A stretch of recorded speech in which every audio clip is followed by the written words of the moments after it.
Hi guys, welcome back to more episodes of The Walking Dead. The last episode was thoroughly depressing. Losing people. Sasha and Glenn are on death's door, which we know isn't the end. They've got the supplies.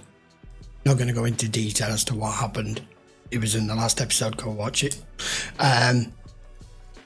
They've just arrived back, just as Herschel has obviously had his moment alone and breakdown with what he's had to witness, what he's had to keep others from seeing. He didn't want them to see it. I understand why. Just trying to keep things together while the group was out trying to get medication. I hope it works. I really do. And Rick's still toying with, even Carl saying to him, welcome back. You know, you had a break there. He was trying to just be a farmer. Herschel said it to him too. You can be a farmer, just not only a farmer. Because when it all broke loose, he was there. Same with when the fence went. I do like that this show isn't afraid to kill off main characters. It isn't afraid to get down and dirty with all life's issues that all humankind has, regardless of whether it's a normal world or an apocalyptic world. Anyway, we're going to carry on. If you are enjoying The Walking Dead and you haven't subscribed to the channel already, hit this button down here. I would appreciate it, and we will carry on. We're on season 4, episode 6. I wouldn't even class him as a leader. He was just someone vowing for power. He just did what the hell he wanted. It was safe. Wow. Full of good people. He just lost it. Huh. Yep. Thought as much. Oh, you really do not want to have anything to do with this guy. Not if you got a little girl with you. Oh, okay. Let's do it. From what I can see, do really wild man around in this world. You look like you barely got out alive. Tara, I mean, we're a little on edge. We've been holed up in here waiting for the National Guard since... this shit hit the fan. Language. You're gonna be waiting a long time. Since the crap hit the fan. This here is a fully loaded standard issue Smith & Wesson. I'm Atlanta City Police, and I have enough artillery in here to kill you every day for the next 10 years. You got a name? Brian. There you go, see? You can't even fucking tell the truth about that. I'm just interested as to how he goes from this to back to some sort of normal resemblance Come on, of it. kiddo. Show me what you got. What we saw at the end of the last episode. Why don't you slow down, buddy, all right? This ain't the Holiday Inn. Bucket on the left is for washing, right is for rinsing. You get enough to eat? You got a cigarette? Dad, your oxygen tank. Do you not see that red sticker? He is not as frail and weak that he's appearing to be to you lot. Here. Tara's been up there a bunch of times, blasting them bastards to pieces. She says they just keep getting back up. Hey, I got a buddy, Bill Jenkins. He lives up 303. He's got a real nice backgammon set up there. He won't mind, and he keeps it under his bed there. Just might be something that might make my Megan talk again. Well, that picture tells the story right there, doesn't it?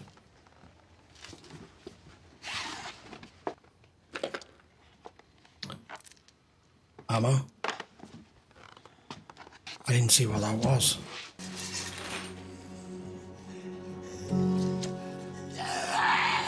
And has been for some time.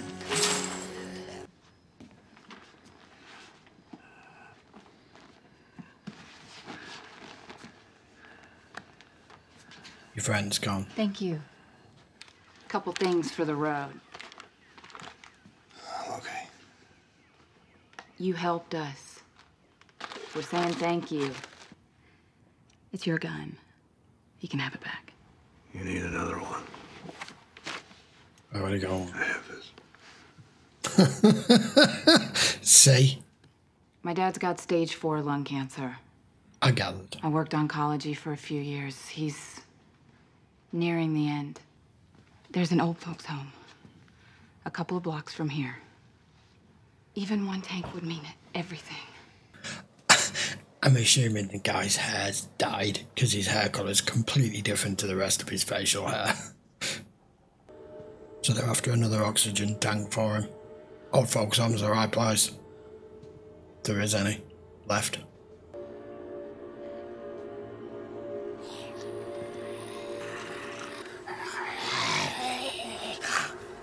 Do you know what's interesting to me as well?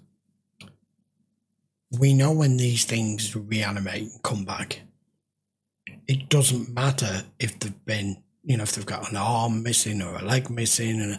But what I have noticed is, like the guy in the bathtub, well, no, not so much the guy in the bathtub because he's had his legs removed, but like this old woman here, from what I can see, she still has her legs.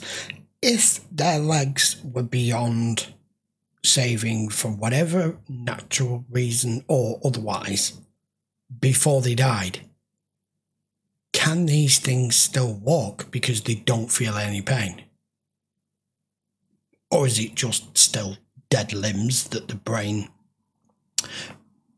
Because when we were having it explained to us at the CDC in the first season as to just how the reanimation process works and how they come back, and that it's only a little small portion of the brainstem who you were is gone, blah blah blah.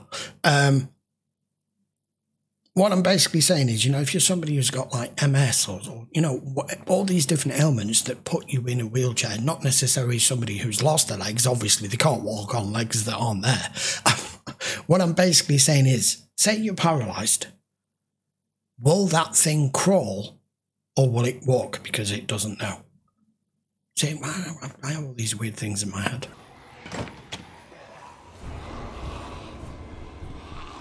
Oh, well, that's plenty.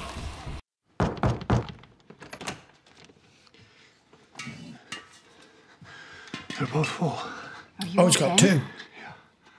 You didn't let me say thank you. Yeah, well, I'm okay. Sit. Good news is it doesn't look like you need any stitches. Bad news. This is gonna sting like a couple of angry bees. Feels good to have something to do. What happened to your eye? It's gone. Something happened to you? Or were you just born like that? Something happened to me. Tell you what happened to my eye, but you have to promise to keep it secret.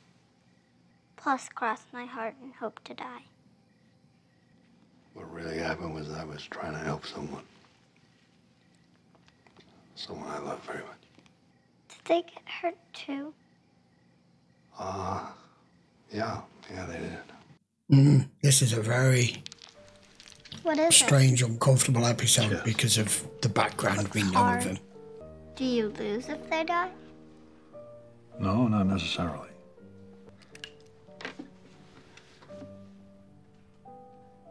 Looks like you. See.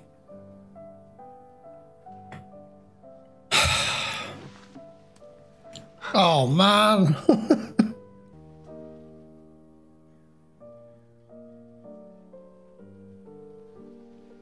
The one thing you never get any bloody reference to in this is any sort of passage of time. And it's time. Dad! There we go, there we go.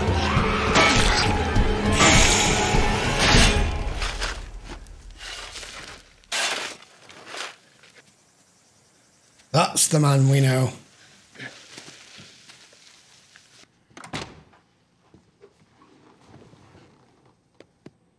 happens no matter what. It does. I'm sorry. What happened to you too? One day. That's the worst fucking part of it for anybody, whether you know how they respond or whether you don't in these circumstances. The one time there's 2 times when your guard is down. Well, actually, 3. 1, when you're naked in whatever situation, whether it's just getting out of the shower or getting out of bed, whatever. 2, when you're asleep.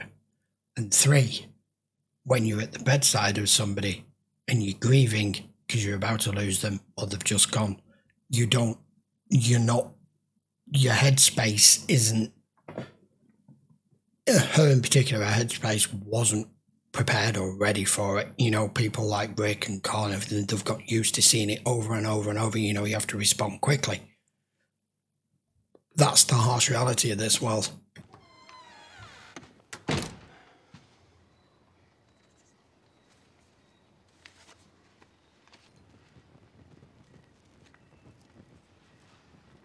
Just letting the past go.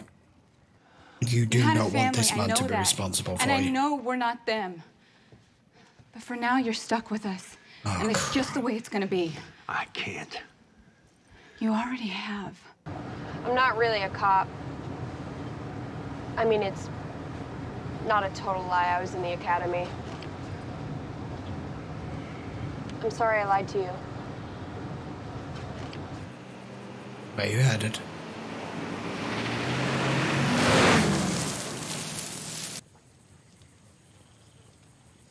So that was their dad's drug.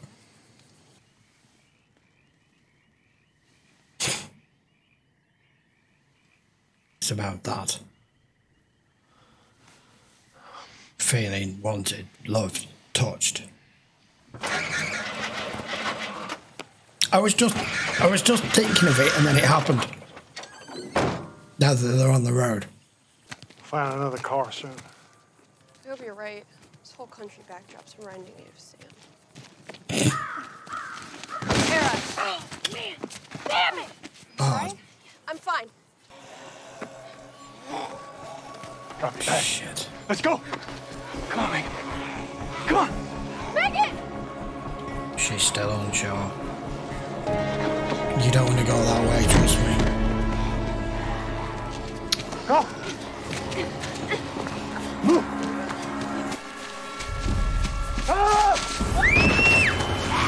Oh, crap! I didn't see that coming.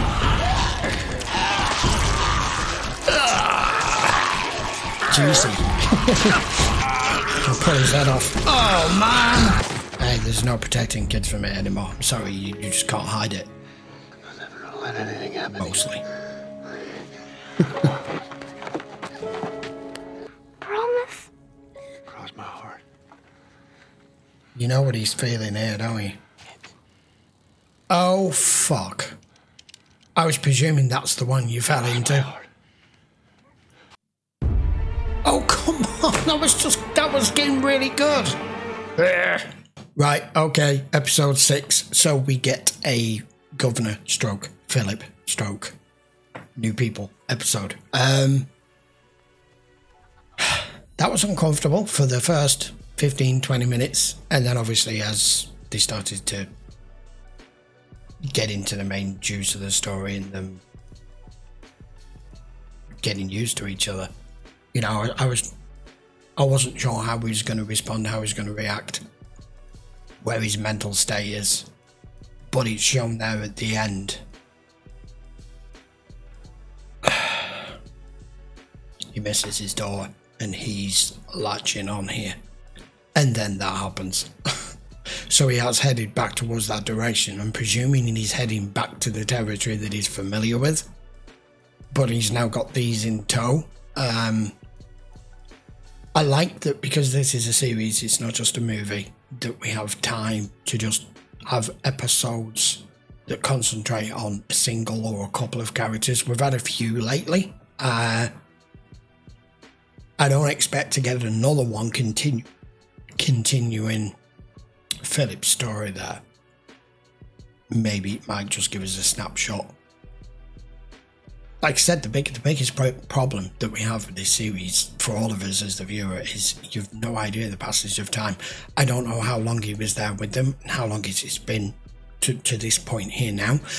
I'm assuming it's been weeks, because I think what they're doing is they're catching us up of what he's been doing and what's happened to him since he vacated, since everything else that's been going on at the prison. And the writers are sods for this. We get that episode the previous episode 5, where it's desperate. It's at the last call of whether we're going to be able to save some of our main cast. Glenn in particular, Sasha in particular, how Herschel's going to handle it, and then they just go on a tangent and give us a storyline of something else and make you wait. I'm expecting we go back to it in the next one.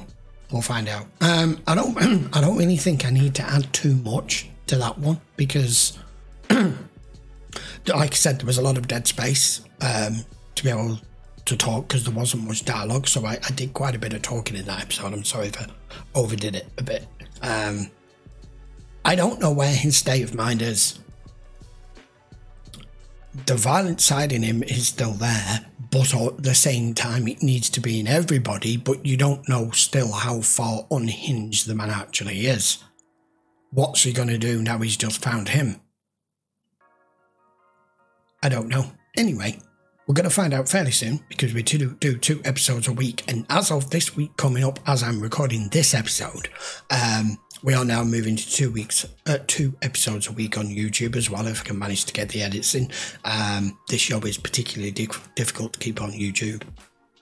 When you do more than 1 a week, you can give yourself a bit of a headache trying to avoid the copyright claims. Anyway, that said, I will see you for episode 7 next. If you're not already subscribed to the channel, don't forget to hit it down here, and that way you won't be notified when any more episodes release. And if you do want to watch any of these in full length, you can check the link in the description. That will take you over to Patreon. Right then, see you for episode 7 next. Take care.